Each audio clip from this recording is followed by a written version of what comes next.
तुहिन सिन्हा जी, मैं supreme court की टिप्पणी पर ही आता हूं, क्योंकि यह बहुत ही गंभीर टिप्पणी सुप्रीम कोर्ट ने की है कि मतलब हिंदुस्तान में ऐसा ध्रुवीकृत राज्य हमने नहीं देखा। कौन कर रहा है ध्रुवीकरण?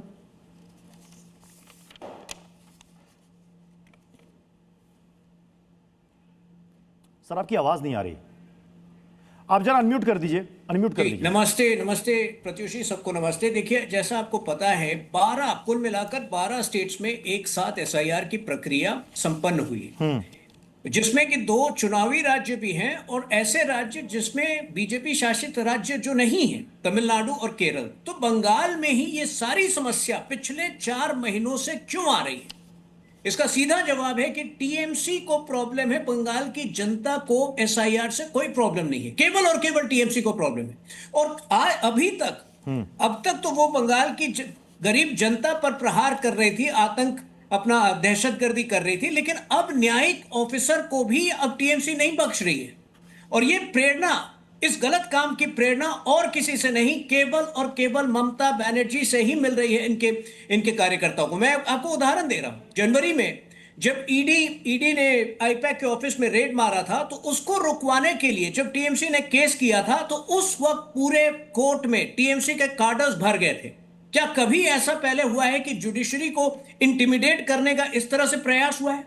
यही कल जो है जुडिशरी को इंटिमिडेट करने का प्रयास था।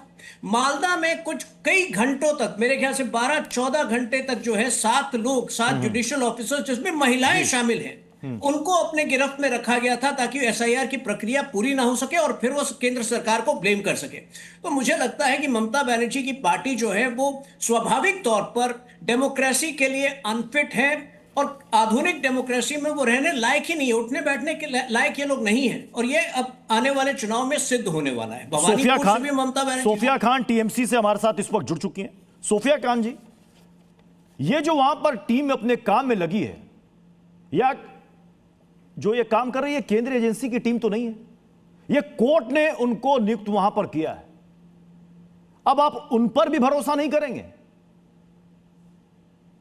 नमस्कार, आदाब आप सभी को। देखिए, जो पश्चिम बंगाल में जिस तरीके से जो षड्यंत्र चल रहा है वो पूरी जनता देख रही है। पश्चिम बंगाल में जो ग्राउंड लेवल में जो स्थिति है, बहुत ही भयंकर अवस्था यहाँ पर हो रखा है। यहाँ पर एसआईआर के नाम पर इतने सारे जेन्युइन वोटर्स के नाम काटे गए। सिर्फ यही नहीं, बल्कि चुनाव आयोग के दफ्तरों में फॉर्म 6 का भारी मात्रा में भाजपा के कर्मियों के हाथों में पाया जाना, ये अपने आप में दर्शाता है कि नए नामों को यूपी, बिहार या अन्य राज्यों से लाला कर भरा जा रहा है और जो यहाँ पर जेन्युइन वोटर्स हैं उनके नाम काटे जा रहे हैं। और ये मैं ग्राउंड रिपोर्टिंग की बात कर रही हूँ, सुनी सुनाई नहीं। आप लोग, जो लोग भी पश्चिम बंगाल में रहते हैं, उन लोगों ने ये जो पीड़ा सह रही है, इसमें सिर्फ मुसलमान या कोई एक समुदाय नहीं है, बल्कि इसमें राजवंशी है, मथुआ समाज के लोग हैं, इसमें दलित हैं, इसमें भारी मात्रा में लोगों का जो है वो नाम काटा जा रहा है।